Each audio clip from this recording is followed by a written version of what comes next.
حضرت ابو عبیدہ نے خط لکھے امیر المومنین کو. سیدنا فاروق اعظم رضی اللہ تعالیٰ عنہ نے مدینہ منورہ میں مجلس مشاورت مقرر کی ہے. مولا کائنات شیر خدا رضی اللہ تعالیٰ عنہ آپ نے مشورہ دیا ہے کہ اے امیر المومنین آپ فلسطین چلے جائیں. حضرت فاروق اعظم فلسطین کی طرف سفر کا آغاز کرتے ہیں. یہاں ایک بات اور بڑی قابل توجہ ہے، جب آپ فلسطین کی طرف سفر کا آغاز کر رہے ہیں، اپنا سامان تیار کر رہے ہیں، تو آپ نے ایک سواری لی ہے اور ایک غلام ساتھ لیا ہے، اور سفر کے آغاز میں یہ بات طے کر لی ہے کہ آدھا سفر غلام سواری پہ بیٹھے گا اور میں اونٹ کی مہار پکڑوں گا، اور آدھے سفر میں سواری پہ بیٹھوں گا اور تو اونٹ کی مہار پکڑے گا.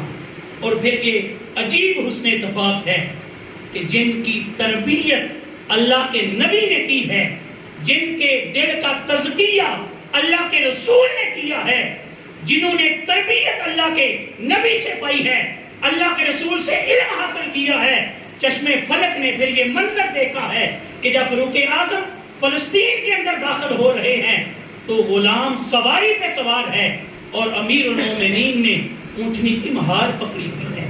آپ پیدل چل رہے ہیں. جب فلسطین کے لوگوں نے دیکھا نا تو پوچھا کیا یہ جو سواری کی پشت پہ بیٹھے ہیں یہ امیر المومنین ہیں؟ تو حضرت ابو عبیدہ نے فرمایا نہیں، سواری کی پشت پہ بیٹھنے والا یہ غلام ہے، اور سواری کی مہار پکڑ کے پیدل چلنے والا یہ خلیفۃ الرسول ہے. ان عیسائیوں نے سیدنا فاروق اعظم کو جب یہ دیکھا تو انہوں نے کہا ہم گواہی دیتے ہیں یہی اللہ کے رسول کے خلیفہ ہیں.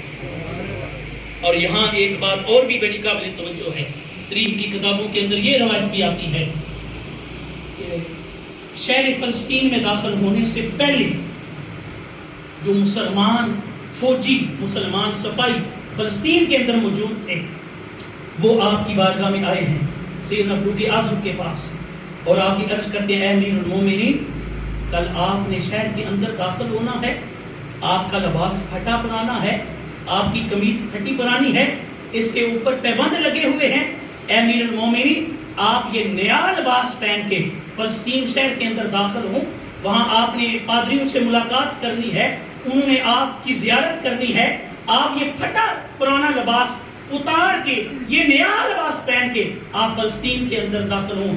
اور میرے نبی کا کلمہ پڑھنے والوں سنو، میرے نبی کے اس خلیفہ ثانی سیدنا فاروق اعظم رضی اللہ تعالیٰ عنہ آپ نے کیا جواب ارشاد فرمایا؟ آپ نے فرمایا تم کیا سمجھتے ہو کہ عمر کی عزت ان کپڑوں کی وجہ سے ہے؟ نہیں، عمر کی عزت وہی ہے جو اللہ اور اس کے رسول نے عطا کی ہے. عمر کے لیے وہی عزت کافی ہے جو عزت عمر کو اسلام نے عطا کی ہے. آپ کی قمیض کے اوپر پیبند لگے ہیں، آپ نے پھٹے پرانے کپڑے پہنے ہیں، اور آپ فلسطین شہر کے اندر داخل ہو رہے ہیں. اس پادری نے جب یہ دیکھا نا، جس نے حضرت ابو عبیدہ سے کہا تھا کہ آپ اپنے خلیفہ کو بلاؤ، میں انہیں دیکھوں گا، اگر کہ ان کے اندر یہ نشانیاں پائی گئی تو ہم شہر کا دروازہ کھول دیں گے اور شہر کی کنجیاں انہیں عطا کریں گے. اس پادری نے جب سیدنا فاروق اعظم کو دیکھا ہے تو وہ دوڑتا ہوا آتا ہے، فصیل کا دروازہ کھولتا ہے اور اپنے دوسرے عیسائیوں سے کہتا ہے ویحک، تم کیوں دیر کر رہے ہو؟ کیوں نہیں تم آگے بڑھ رہے؟ آگے بڑھو، اس ہستی سے آ کے ایمان طلب کرو، امن طلب کرو.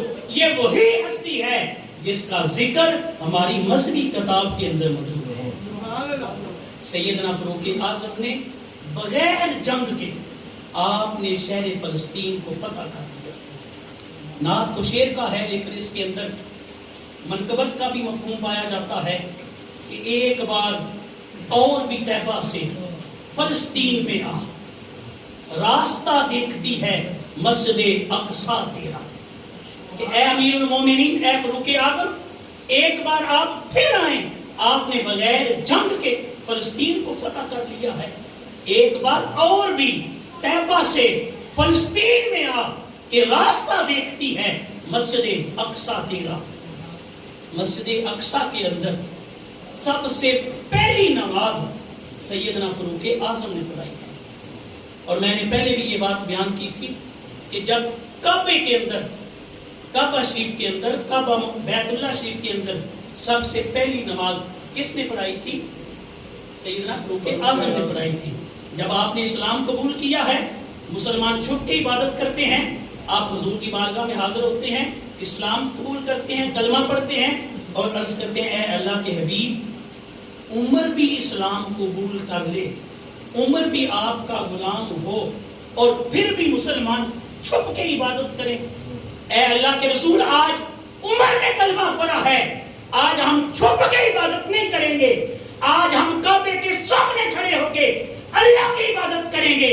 اور تاریخ کی کتابوں کے اندر یہ روایت آتی ہے کہ جب سیدنا فاروق اعظم نے، آپ نے اسلام قبول کیا ہے اور آپ کعبہ شریف کی طرف آ رہے ہیں، تو آپ نے مشرکین مکہ کے دروازوں پہ دستک دے کے انہیں باہر نکالا ہے اور انہیں باہر نکال کے یہ حکم کیا ہے کہ آؤ باہر نکلو، یہ منظر دیکھو کہ آج عمر نے کلمہ پڑھ لیا ہے. آج جس نے اپنی بیوی کو بیوہ کرنا ہے اور اپنے بچوں کو یتیم کروانا ہے، وہ آج میرے نبی کا راستہ روک کے دکھائے. آج عمر نے کلمہ پڑھا ہے، آج ہم مکے کے سامنے کھڑے ہو کے اللہ کی عبادت کریں گے. قبلہ اول ہو یا بیت اللہ ہو، ان دونوں میں سب سے پہلی نماز پڑھائی ہے تو فاروق اعظم نے پڑھائی ہے. جب سیدنا فاروق اعظم نے اس شہر فلسطین کو فتح کیا ہے نا، تو 400 سال تک وہاں مسلمانوں نے حکومت کی ہے. اور اس کے بعد میں اپنی بات کو سمیٹ رہا ہوں، 88 سال تک درمیان میں عیسائیوں نے اس شہر کے اوپر حکومت کی ہے. پھر صلیبی جنگیں ہوئی ہیں. اس کے بعد حضرت صلاح الدین ایوبی نے اس شہر کو فتح کیا ہے. حضرت صلاح الدین ایوبی نے جب فتح کیا تو پھر اس شہر فلسطین کے اوپر مسلمانوں نے 700 سال تک حکومت کی ہے. 400 سال پہلے اور 700 سال یہ لیں تو کتنے سال ہو گئے؟ 1100 سال جس جگہ پہ مسلمانوں نے حکومت کی ہے، آج وہ جگہ یہودیوں کے قبضے میں ہے. آج یہودی وہاں مسلمانوں کے اوپر ظلم کر رہے ہیں، مسلمانوں کو قتل کر رہے ہیں، مسلمانوں کو شہید کر رہے ہیں، مسلمانوں کے خون کی ندیاں بہا رہے ہیں. وہ جگہ جو ایک عرصے تک مسلمانوں کے پاس تھی، آج وہ جگہ یہودیوں کے پاس ہے. آئیں جمعۃ المبارک کی مقدس گھڑیاں ہیں، ہم دعائیں رب کی بارگاہ میں کر سکتے ہیں. اللہ رب العالمین کی بارگاہ میں مل کے التجا کریں، میرے مالک فلسطین کے مسلمانوں کی مدد فرما، پروردگار فلسطین کے مسلمانوں کی غائبانہ مدد فرما. اور ساتھ یہ دعا بھی کریں کہ میرا مالک 57 اسلامی ممالک کے سربراہان کو میرے مالک غیرت مسلمانی بھی عطا فرما، کہ وہ جگہ جس کو فاروق اعظم بغیر جنگ کے فتح کر لیں اور آج دنیا کے اندر 57 اسلامی ممالک ہوں اور ہم ایک شہر کو فتح نہیں کر سکتے، یہ ہمارے لیے نشان عبرت ہے. ہمیں اپنے گریبان میں آج سوچنا پڑے گا کہ ہم کس ڈگر پہ چل رہے ہیں. اللہ تعالی ہمیں اسلام کو سمجھنے اور اس کے اوپر عمل کرنے کی توفیق عطا فرمائے. وآخر دعوانا ان الحمد للہ.